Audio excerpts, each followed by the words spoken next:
आप डॉक्टर ऋतु को सुने और पुलिस के लोगों से मेरा आग्रह है, अगर पुलिस के कर्मचारी हमें सुन रहे हो तो जो प्रोटेस्ट में शामिल होने वाले साथी आ रहे हैं उनको रोका ना जाए, उनको इसलिए ना रोका जाए क्योंकि हम पुलिस सरकार के लोगों की चालों से अवगत हैं। मैं पुनः आग्रह करूंगा, हमारा जो आज का प्रोटेस्ट है पूर्ण रूप से संवैधानिक है और संविधान को मानने वाले लोग हैं, लेकिन जानबूझ के हमारे साथियों को रोक के इस तरह का माहौल बनाने का अगर पुलिस प्रयास करेगी तो ये अच्छा नहीं है। इसलिए मेरी पुलिस के साथियों से आग्रह है कि चारों गेटों से जो भी हमारे साथी आना चाहते हैं वहां हमारी बहनें भी हैं। ऐसी भी खबर मिल रही है कि उन बहनों से बदतमीजी हो रही है, ये हम स्वीकार नहीं करेंगे। इसलिए मेरा आग्रह है कि उन बच्चों को आने दिया जाए, उनको रोका ना जाए। अब मैं आग्रह करूंगा हमारी नेता छोटी बहन ऋतु से कि वो अपनी बात रखें। नेता, और मैं तो इसको मना कर रहा हूँ, नौकरी वोकरी के चक्कर पे मत पड़ो। नहीं, न्याय तो मिल ही जाएगा। न्याय देने वाले हाथ अपने मजबूत करो। मैं तो इससे कहूंगा, सार्वजनिक रूप से कहूंगा कि ऐसी धारदार आवाज को पार्लियामेंट में होना चाहिए। जो बात वो सड़क से इतनी मजबूरी उठा सकते अगर पार्लियामेंट में होगी तो शायद जवाब देना मोदी जी को भी और उनके चमचों को भी भारी पड़ जाएगा। मैं उनकी हर बात से सहमत हूँ, हर मांग से सहमत हूँ। इनकी एक बात से असहमत हूँ, इन्होंने कहा कि हम जमीन पे बैठ के उनसे बात करेंगे। हम नहीं बैठेंगे जमीन पे, हम बैठेंगे कुर्सी पे। इस कुर्सी पे बैठने का अधिकार संविधान ने हमें दिया है, क्योंकि ये वकील है, अनुशासित है। इसलिए हमें कोशिश करते हैं कि हमारे आंदोलन को कोई परेशानी ना हो। ये सच है, आंदोलन को कुचलने के लिए सरकार तरह तरह के हथकंडे अपनाएगी, लेकिन याद रखो ये भी रोटी खाते हैं, हम भी रोटी खाते हैं। हम किसी भी कीमत पे अपने आंदोलन को पीछे हटने नहीं देंगे। दूसरी बात, मैंने एक मांग की थी कि जो लोग सड़क पे हैं उनको आने दिया जाए। मेरा ऐसा विश्वास है कि हमारी बात को सुना गया होगा। अब हम जो आगे की हमारी तैयारी है हम लोग उस पर चलेंगे। और फिर आपसे कह रहा हूँ, एक दिन में कोई लड़ाई नहीं जीती जाती, कोई लड़ाई नहीं। अभी तो आप ये चाहते हो कि वो गिरफ्तार हो जाए, अभी तो उनको सजा मिलेगी। अभी लड़ाई बहुत लंबी है। हमारे लोग एक बार में सोच लेते कि लड़ाई खत्म हो गई। अभी आपको कई बार अपनी ताकत का प्रदर्शन करना पड़ेगा। और मैं एक और छोटी बात कहता हूँ, छोटी इसलिए कह रहा हूँ क्योंकि बड़ी बात कह के कुछ होता नहीं है।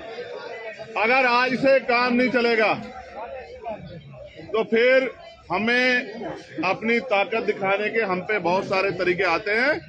हमने ये ताकत जामा मस्जिद पे भी दिखाई है, हमने ये ताकत सतगुरु रविदास जी महाराज के जब गुरुघर टूटा उसमें भी दिखाई है, हमने ये आदत अभी 21 तारीख को भी दिखाई थी। और अगर दोबारा दिल्ली उस ताकत को देखना चाहती है तो दिल्ली का स्वागत, दोनों हाथ से स्वागत है। इतिहास गवाह है जिस दिन हम दिल्ली आते हैं ताकत से, उस दिन के बाद दिल्ली में अच्छों के मैंने इसको मैंने मना किया कि मैं घोषणा नहीं करूंगा, वरना यूनिवर्सिटी की हो जाएगी छुट्टी और धारा लग जाएगी 144 और दिल्ली में मना हो जाएगा कि भाई कुछ नहीं करना। अभी तो सिर्फ ये बताने के लिए है कि इसको देखो, असल लड़ाई उस दिन है, ये तो लड़ी रही है, बोल भी रही है और भाई सब लोग इसके साथ है, भीम आर्मी बीएसएफ के लोग भी साथ है, लेकिन इसके आंसू नहीं देख पाया मैं। देखो सच बात ये, बहनों को रोते हुए देखना ये मेरे बस की बात नहीं है। जब ये उस दिन रोई ना तो ऐसा लगा कि क्या कर दें। और हिमांशु जानते हैं इस बात को, मैंने 1 तारीख को कहा था हिमांशु से कि एक दिन का मैं समय निकाल के आता हूँ, लोकसभा से चलेंगे, लेकिन उससे पहले ही सब गड़बड़ हो गया।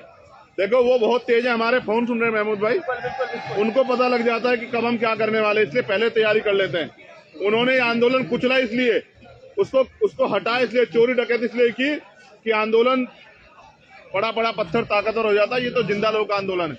तो मेरा विश्वास है कि आंदोलन वहीं चलेगा, पूरे जोर शोर से चलेगा और आंदोलन जीतेगा भी, क्योंकि सबसे बड़ी ताकत हमारे पास संविधान है। इस संविधान के जरिए हम उनको सजा भी कराएंगे और जो 25,000 वैकेंसियां बैकलॉग बाकी है, उसको पूरा भी कराएंगे। और यूनिवर्सिटियों में जो एक और बात बताई, तथ्यों के साथ रितु ने कहा कि मेरे पे जानकारी है कि अपमानित होके सौदा करके बहन बेटियां यहाँ नौकरी करना चाहती, इस व्यवस्था को हम लोग डायनामाइट लगा के उड़ा देंगे अगर किसका दिमाग खराब हो गया। हम दिखावे के लिए नहीं करते हैं कि हम बहन बेटियों का सम्मान करते हैं। हम भाजपा आरएसएस के लोग इतना नहीं है। हम सम्मान दिल से करते हैं और करते रहेंगे।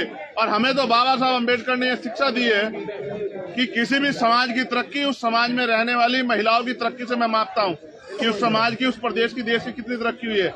इसलिए अब जो आदेश होगा, जो लोग लीड कर रहे हैं, आज मैं आगे कहूँ कि मेरे हिसाब से करो, ये मेरी आदत नहीं है। मैं रितु से कहूंगा जो आज वो कहेगी, हम अपनी खून का एक एक कतरा चुका के वो करके दिखाएंगे, उसको पीछे नहीं जाने देंगे। मेरा वादा वचन है। जेल जाना पड़े, मुकदमे लग जाए, गोली चल जाए, लाठियां चल जाए, कुछ भी हो जाए, दम है तेरे दमन में कितना, दम है तेरे दमन में कितना, सरफरोशी की तमन्ना अब हमारे दिल में है,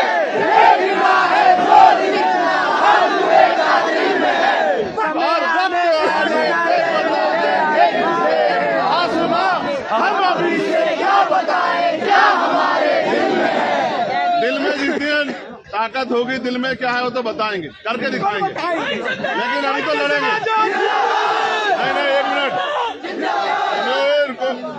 एक आग्रह है, आंदोलन तब कामयाब होता है जब वो अनुशासित होता है। आगे चलेंगी बहनें, कौन चलेगा आगे? और बहनों से 3 फीट की दूरी बना के चलेंगे हम लोग। अगर कोई शक्ल दिखाने, फोटो खिंचवाने, माइक के आगे खड़ा होने आया है, अलग बात है। अगर कोई मदद करने आया है तो फिर अनुशासन में चलना, ऐसा नहीं कि भाग भाग के आगे जाओ।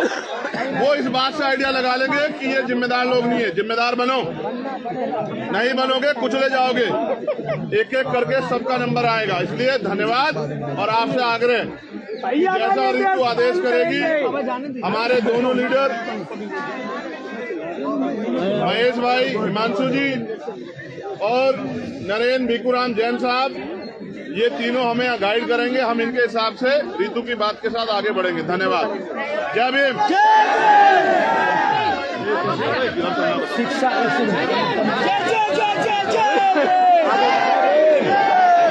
सावित्री